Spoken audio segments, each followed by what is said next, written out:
राज साहेबांना विनंती आहे की त्यांनी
मला लवकर जायचंय हा.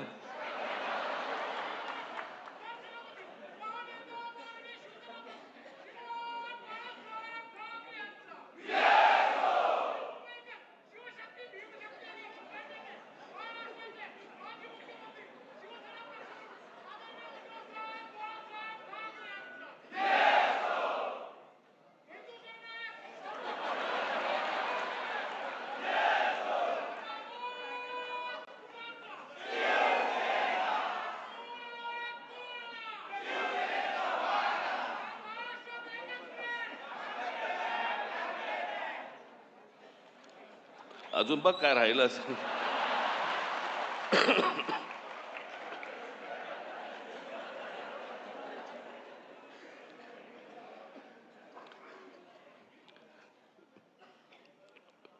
व्यासपीठावरती उपस्थित असलेले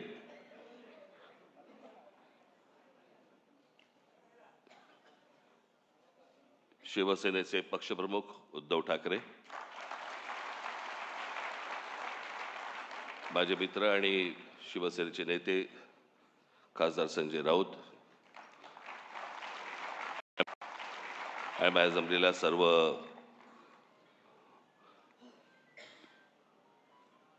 हिंदू हृदय सम्राट शिवसेना प्रमुख बाळासाहेब ठाकरे प्रेमी मराठा मातांनो, निवडणुकीच्या अगोदर उद्धव आजारी पडले होते, सर्दी खोकला वगैरे. त्याच्यानंतर मी ताणून धरलं होतं. मग मला सर्दी खोकला आणि ताप बीप सगळं सुरू झालं, अजून चालूच आहे ते. मी काल पण त्यांना म्हटलं होतं मी कसं, मला काय म्हटलं, मला फार बोलता नाही येणार, कारण शब्दांवरचे अनुस्वार सर्दीमुळे गेलेत. सोबवार, बगळवार वगैरे असंच सगळं होतं.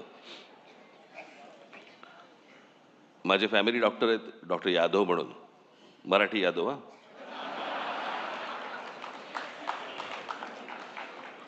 मग मी त्यांच्याकडनं औषधं घेतली आणि मी उद्धवना दिली. मी 2 दिवसात बरे झाले. मी औषध घेतोय त्यांच्याकडनं 6 दिवस झाले, अजून काही नाही. मी परवा दिवशी यांना फोन केला, म्हटलं माझ्या डॉक्टरनी पक्ष बदलला की काय आईला.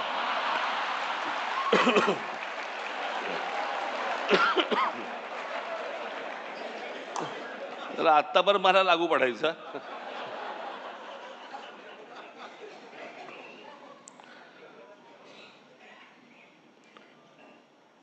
आज माननीय बाळासाहेबांचं जन्मशताब्दी वर्ष सुरू होत आहे. आज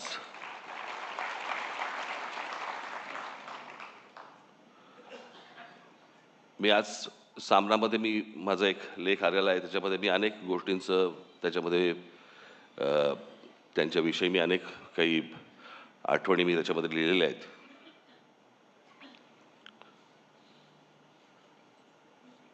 खरं तर त्या व्यक्तीला कसं पाहायचं हे अनेकदा माझ्यासमोर, किंवा त्या व्यक्तीला कसं मांडायचं हे माझ्यासमोर अनेकदा प्रश्न उभे राहतात. काका म्हणून मांडायचं, व्यंगचित्रकार बाळासाहेब ठाकरे म्हणून मांडायचं, हिंदू हृदय सम्राट शिवसेना प्रमुख बाळासाहेब ठाकरे म्हणून मांडायचं, आणि त्यांच्यावरती बोलायचं म्हटलं तर मी तुम्हाला 100% सांगतो, मी आणि उद्धव आम्ही तुमच्याशी तासनतास बोलू शकतो. तासनतास. मी मागे त्यांच्या ते एका तैलचित्राचं अनावरणाच्या वेळेला मी सांगितलं होतं की खूप किस्से असे आहेत त्यांचे मला सांगता पण नाही येणार. आणि न सांगण्याचं कारण म्हणजे भाषा. तुम्हाला माहित नव्हते ते काय होते ते. तुम्हाला अनेकदा भाषणांमधून अशी छोटी छोटी झलक मिळाल्या होत्या.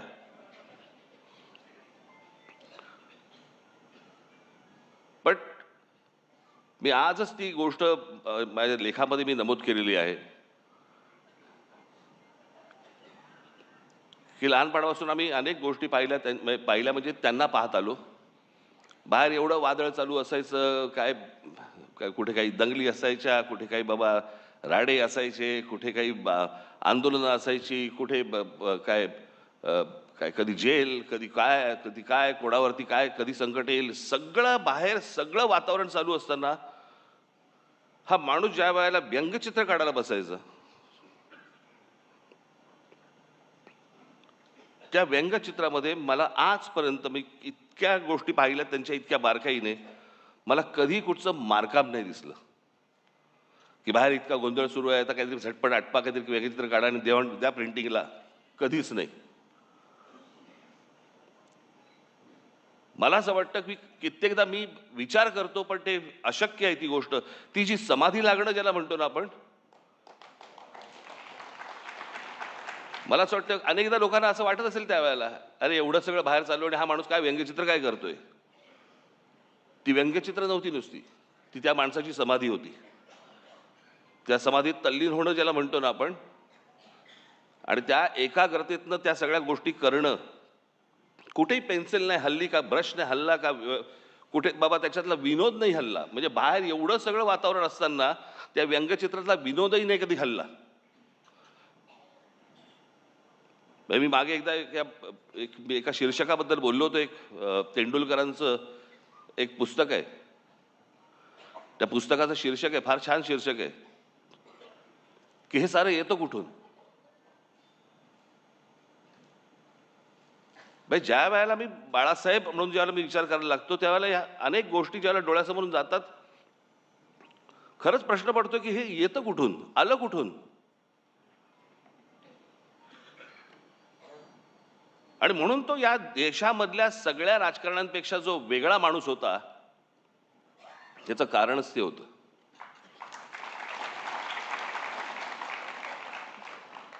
मी त्याच लेखात म्हटलं एवढं सगळं बाहेर वातावरण, सगळं राजकीय गोष्टी घडत असताना एक आर्टिस्ट, एक कलाकार त्याची कलाकृती सादर करतोय, कलाकृती काढतोय, त्याला एक आकार देतोय.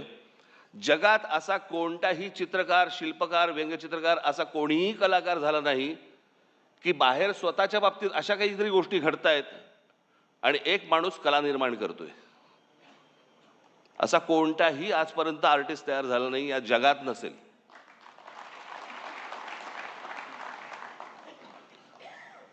त्यांचे तर्क असायचे. मला तर आजची ही परिस्थिती पाहिली, राजकारणाची परिस्थिती पाहिली, मला आज मी त्या दिवशी माझ्या भाषणामध्ये मी म्हटलं की आज इथे बाळासाहेब असायला पाहिजे होते. पण आज महाराष्ट्राची आणि देशाची जी राजकीय परिस्थिती निर्माण झालेली आहे, म्हणजे गुलामांचा बाजार. आणि हे सगळं महाराष्ट्रामधलं सगळं चित्र पाहिल्यानंतर कुठलंही जा तुम्ही, हे सगळं चित्र पाहिल्यानंतर आज मला असं वाटतंय बाळासाहेब नाही येत ते बरं आहे.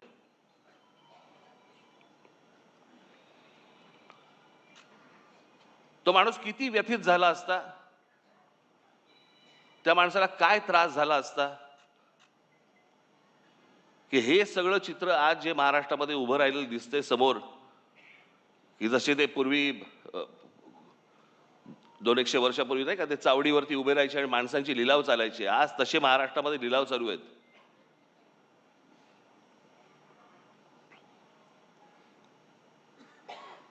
आज अनेक ठिकाणी तुमच्या बाहेरच्या सगळ्या जिल्ह्यांमध्ये, कल्याण डोंबिवली असेल, इतर ठिकाणी माझं उद्धव ठाकरे आणि माझं संजय राऊतांची बोलणं झालं शिसारी आली, शिसारी.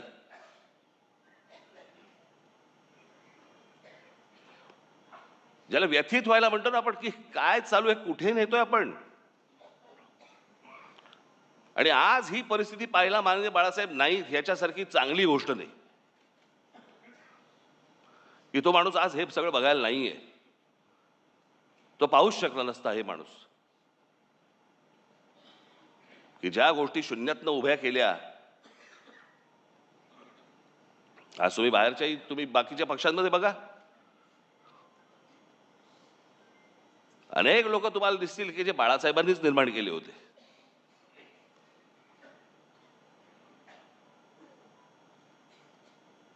पण ज्या गोष्टी घडत जात आहेत, ज्या गोष्टी घडत गेल्या,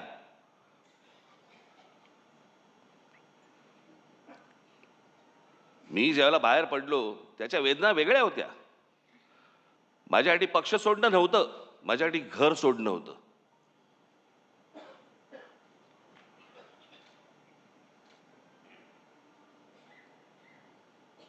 पण त्या सगळ्या गोष्टीला आता एक 20 वर्षाचा काळ निघून गेलाय.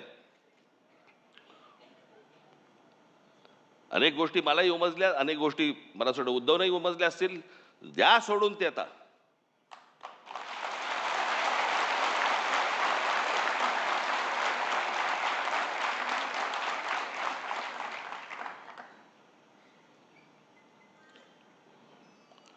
काय सकाळी गेल्यावरती साफ झालेली बरी असते. चला कुठे आयुष्यभर गुंतत बसायचं हो?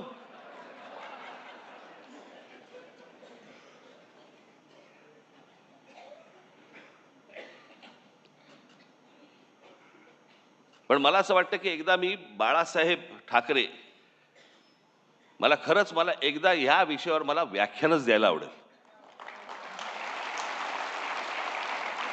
आणि त्या माणसाचे सगळे पैलू मला तुमच्यासमोर एकदा मांडायचे. म्हणजे ती जी आपण हत्तीची गोष्ट बोलतो ना, कोणाला शेपूट अशी वाटते, कोणाला कान अशी वाटतात, कोणाला सोंड अशी वाटते. बाळासाहेब ठाकरे तशी व्यक्ती होती. प्रत्येकाला वाटलं की हा माणूस असा आहे, प्रत्येकाला वाटलं हा असा आहे, असा आहे. तो माणूस कसा होता हे जगाला कळलंच नाही. आम्ही घरातले असून आम्हाला नाही कळलं, तुम्हाला कुठून कळणार.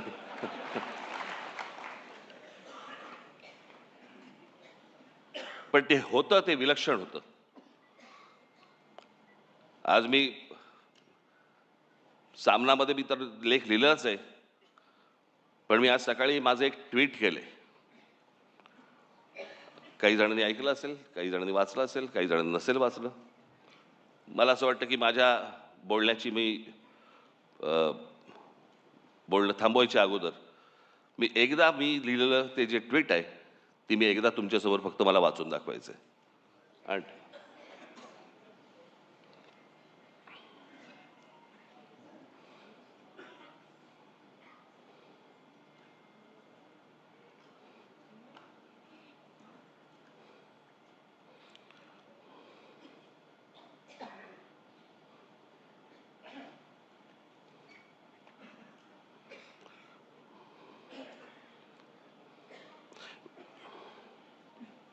वेळेवर न सापडणं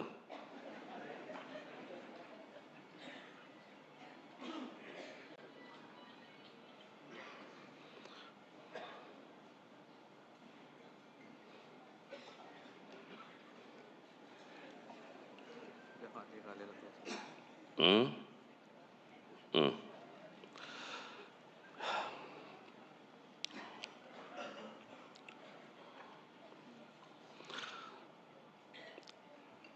स्वर्गीय बाळासाहेबांची आज 100वी जयंती. इतिहासात जन्मशताब्दी वर्ष अनेकांची साजरी झाली आहेत आणि होतील देखील. पण एखादी व्यक्ती हयात नसताना देखील ती लोकांच्या स्मृतीत राहावी आणि त्या व्यक्तीने आज देखील एखाद्या प्रांताच्या राजकारणाला आणि समाजकारणाला आकार देत राहावं, हे दुर्मिळ. हे फक्त बहुधा बाळासाहेबांच्या बाबतीत घडू शकतं. आणि म्हणूनच बाळासाहेब 100 वर्षांनीच काय, पण त्यांच्या द्विशतकी जन्मवर्षात देखील लोकांच्या स्मरणात राहतील याची मला पूर्ण खात्री आहे. फक्त तेव्हा मात्र बाळासाहेबांचं स्मरण करणारा मराठी माणूस हा दुभंगलेला, खचलेला, पिचलेला आणि अन्याय मुकाट्याने सहन करणारा नसावा. आज निष्ठा सहज विकल्या जातात, तत्व सहज फेकून दिली जातात आणि राजकारण हे पूर्ण व्यवहारी झालं आहे. आज राजकारणातलं हे यश हे कुठले मुद्दे ऐरणीवर आणले, प्रांतिक भाषिक अस्मिता किती धगधगत ठेवली, यापेक्षा निवडणुकीच्या राजकारणात किती यश मिळालं आणि त्यासाठी काय क्लुप्त्या वापराव्या लागल्या आणि मोजलं जातं, यावरच मोजलं जातं. बाळासाहेबांच्या काळात या असल्या अपेक्षांच्या फुटपट्ट्या नव्हत्या आणि असत्या तरी त्यांनी त्या झुगारून दिल्या असत्या. त्यांना स्वतःला सत्तेचं अप्रूप नव्हतं, पण सामान्य कार्यकर्त्याला सत्तेच्या पदावरती बसवण्याचं समाधान मात्र त्यांना मिळालं. सत्ता येते जाते. आजचे सत्ताधीश उद्या एखाद्या नामफलकापुरते राहतात, पण काही पिढ्या झपाटून टाकतील असा प्रभाव फार थोडे लोक टाकून जातात. हा प्रभाव हीच बाळासाहेबांची शक्ती राहिली, हाच त्यांचा वारसा राहिला. बाळासाहेब दूरदर्शी होते. त्यांचा दृष्टिकोन आजही सुसंगत वाटतो आणि भविष्यातही राहील. त्यामुळेच ते कालातीत राहतील. बाळासाहेबांसारखी प्रतिभा परत कधी बघायला मिळणार नाही. हे जितकं खरं आहे तितकंच बाळासाहेबांसारखं राजकारण करणं यापुढे कोणालाच जमणार नाही, हे देखील खरं आहे. पण त्यांच्या प्रतिमेला कुठेही धक्का लागणार नाही आणि त्यांनी मराठी भाषेसाठी, मराठी माणसांसाठी उभारलेला लढा हा मात्र धगधगत राहील, हे पाहणं बाळासाहेबांच्या पुढच्या पिढ्यांच्या हातात आहे आणि ते आम्ही नेटाने करू, हा आमचा मराठी माणसाला शब्द आहे. राजकारणात कधीतरी बाळासाहेबांना पण लवचिक भूमिका घ्यावी लागली, म्हणून त्यांचं मराठी माणसावरचं प्रेम तसूभरही कमी झालं नाही, उलट ते अधिक दृढ होत गेलं. हे संस्कार आमच्यावर आहेत. मी एक शब्द आज पुन्हा देतो की आरपार बदललेल्या राजकारणात कधीतरी थोडी लवचिक भूमिका घेतली तरी ती माझ्या व्यक्तिगत फायद्यासाठी आणि स्वार्थासाठी कधीच नसेल. बाळासाहेबांचं मराठी भाषेवरती, मराठी प्रांतावरती आणि मराठी माणसावरती असलेलं जाज्वल्य प्रेम पाहून जी हजारो लाखो लोक त्यांच्यासोबत येत गेली, त्यातला मी पण एक आहे. त्यामुळे बाळासाहेब आणि मराठी या दोन शब्दांवरती माझी आणि माझ्या महाराष्ट्र सैनिकांची श्रद्धा, प्रेम तसूभरही कमी होणार नाही. स्वर्गीय बाळासाहेबांना श्रद्धांजली.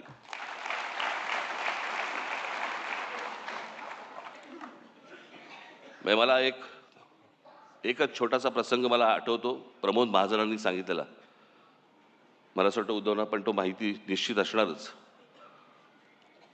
बाळासाहेब कलानगरमध्ये अशी फेऱ्या मारायचे आणि मला असं वाटतं ही गोष्ट असेल 86ची वगैरे, 86 नाही, 85 सालची गोष्ट असेल.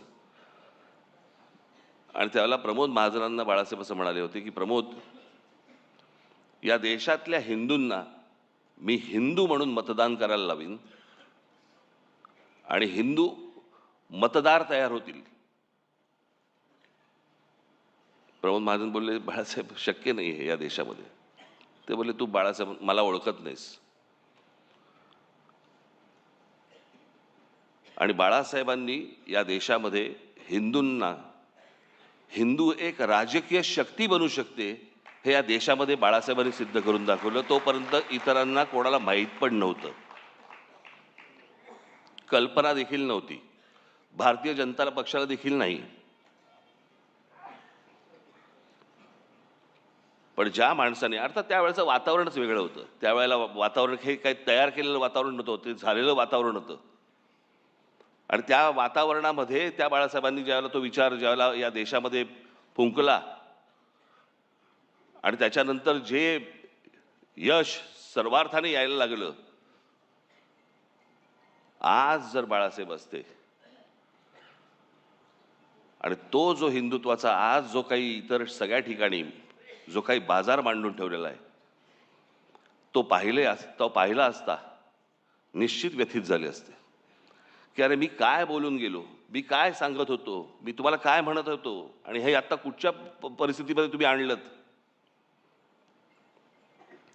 एखादी गोष्ट, एखादा माणूस ज्यावेळेला ती घडवतो, ती घडवल्यानंतर त्याचं पुढे बाकीचे लोक काय करतात,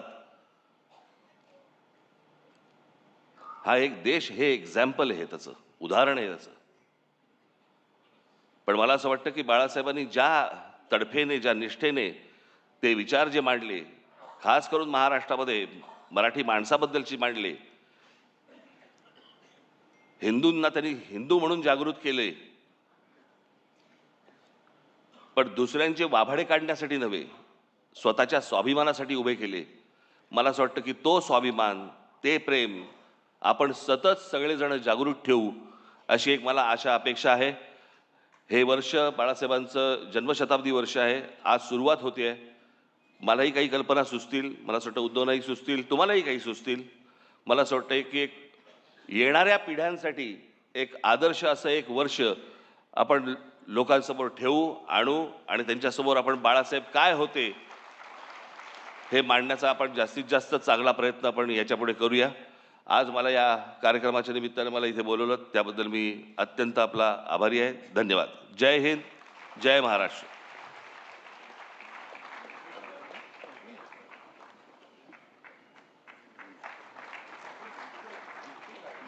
माझ्या मित्राच्या मुलीचा वाढदिवस आहे. तिला कळणार नाहीये, ती 1 वर्षाची आहे, पण मला जायला लागेल.